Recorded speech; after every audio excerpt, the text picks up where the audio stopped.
Welcome back to America Trends, being broadcast from sunny SoCal into 32 million homes and counting. I'm Wendy Patrick, filling in for Dr. Gina. You are watching history as we launch the world's first social TV network. Check YouTooAmerica.com for your local listings. Last night's debate was make or break for a few of the candidates, and some say that Jeb Bush had to score big or he would be done. Did he pull it off? Or is the Bush dynasty over? Not yet. Here to discuss is political analyst Barry Nussbaum. Barry, welcome to America Trends. Great to be back with you, Wendy. All right, Barry, I want to ask you a little bit about last night. Now, Jeb Bush and Marco Rubio really went at it. Some are saying this one exchange might be the end of the Bush campaign, but don't go anywhere yet. Let's watch. Sun Sentinel says Rubio should resign, not rip us off. When they say Floridians sent you to Washington to do a job, when they say you act like you hate your job, do you?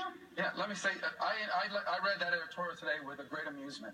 It's actually evidence of the bias that exists in the American media today. But do you hate your job? Let me answer your question on the Sun Sentinel editorial today. Back in 2004, one of my predecessors to the Senate, by the name of Bob Graham, a Democrat, ran for president, missing over 30% of his votes. I don't recall them calling for his resignation. Is that the standard? Later that year, in 2004, John Kerry ran for president, missing close to 60 to 70% of his votes. I don't recall the Sun Sentinel endorsed him. In 2008, Barack Obama missed 60 or 70% of his votes, and the same newspaper endorsed him again. So this is another example of the double standard that exists in this country between the mainstream media and the conservative media. John, can I bring something up here? Because I'm a constituent of the senator, and I helped him, and I expected that he would do constituent service, which means that he shows up to work. He got endorsed by the Sun Sentinel because he was the most talented guy in the field. He's a gifted politician. But Marco, when you signed up for this was a 6-year term, and you should be showing up to work. I mean, literally, the Senate, what is it, like a French work week? You get like 3 days where you have to show up? You can campaign or just resign and let someone else take the job. There are a lot of people living paycheck to paycheck in Florida as well. They're looking for a senator that will fight for them each and every day. Well, it's interesting. Over the last few weeks, I've listened to Jeb as he walked around the country and said that you're modeling your campaign after John McCain, that you're going to launch a furious comeback the way he did, by fighting hard in New Hampshire and places like that, carrying your own bag at the airport. You know how many votes John McCain missed when he was carrying out that furious comeback that you're now modeling it under? He wasn't my Now, Jeb, I don't remember. Well, let me tell you, I don't remember you ever complaining about John McCain's vote record. The only reason why you're doing it now is because we're running for the same position, and someone has convinced you that attacking me is going to help you. Here's the bottom line. I'm not. We want to ask you a couple of questions about this exchange between these two men. That was pretty devastating, wasn't it? You know, I watched that live, Wendy, and it reminded me of one of those football games on Sunday where you've got an absolute Hall of Fame quarterback, and here comes the blitz, and the linebacker hits the quarterback and bounces off of him. The defensive left end hits him. There's a safety blitz, and you're thinking, oh my God, it's the end of this guy's life.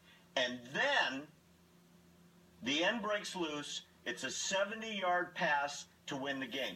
That's what Marco Rubio did last night to Jeb Bush. It starts out, if you notice, that the moderator asked a question and slammed Rubio, and then twice Marco Rubio tried to answer the question, and twice he got interrupted. And to make matters worse, the guy next to him, then Jeb Bush jumped on the pile. And what did Marco do? Kept his cool, kept his poise, kept a smile on his face, and he threw a 70-yard touchdown strike into the end zone, and as far as I'm concerned, to win the game. That was the night. Good analogy. He made the night, and honest to goodness, I think he blew Jeb out of the water. Barry, what do you really think about the blame the moderators may have had in sort of causing some of the candidates to go at each other, like the exchange we just saw? Well, look at what Priebus said, right? The RNC chairman said that CNBC embarrassed the network, embarrassed the moderators, and did a tremendous disservice to the GOP, and owes an apology to every candidate on that stage. Last night, Wendy, was supposed to be about the economy and jobs. That was the theory that the Republicans were going to set forth, their plans for jobs, their plans for growth, their plans to keep the economy growing. And what happened was, it was the moderators versus the guys on the stage. Right. So as a result, honestly, it became everybody on the stage united against the three people at the desk. And the crowd got into it. And it was like this WWE of them versus us. And when Marco talked about the fact that the media is biased against the GOP, and he gave example. Look, Barack Obama missed as many votes 7 years ago, as Marco's missing. John McCain missed as many. The reality is the media is jumping on him because they don't like him. But it's not a fair and balanced situation. Right, and there's a couple of other examples we can use as well. But let's use your football analogy to talk about another exchange that certainly got a lot of play, so to speak. Let's watch this one involving Governor Christie and Jeb talking about fantasy football. Oh, this was great. Bush, daily fantasy sports has become a phenomenon in this country. We'll award billions of dollars in prize money this year.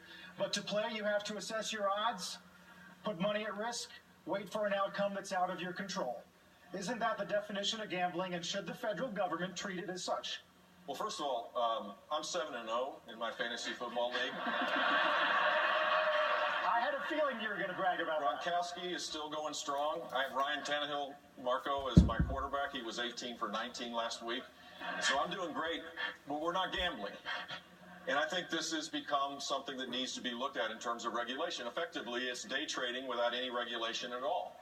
And when you have insider information, which apparently has been the case, where people use that information, use big data to try to take advantage of it, there has to be some regulation. If they can't regulate themselves, then the NFL needs to look at this, moving away from them a little bit, and there should be some regulation. I have no clue whether the federal government's the proper place. My instinct is to say hell no, just about everything about the federal government. I need to interject. Carl, are we really talking? So here, Carl, are we really talking about getting the government involved in fantasy football? Wait a second. We have $19 trillion in debt. We have people out of work. We have ISIS and Al Qaeda attacking us, and we're talking about fantasy football.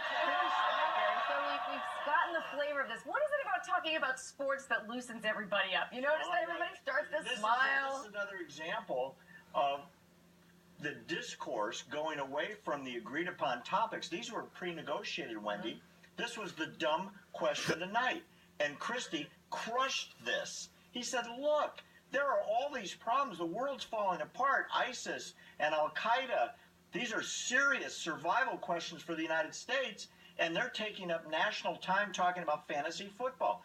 First of all, it's inappropriate. It's a waste of time, and it cheapens the value of the debate. Look, people tune in to find out, what are these guys thinking? What are the platforms? Who do I want to vote for? They're not going to make a decision based on Jeb Bush's fantasy football thing. By the way, he's doing great. And by the way, some of those people vote, they tune in for the entertainment value this time around in the debate as well.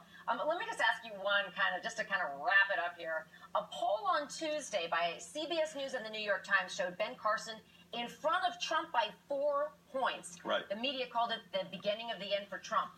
But then a new poll released yesterday before the debate shows Donald with an 18-point lead. What do you think? Look at the source. The New York Times hates Donald Trump. 15 seconds. I think what's going on is Trump is still way ahead nationwide. I think the New York Times poll within their parameters is a biased poll.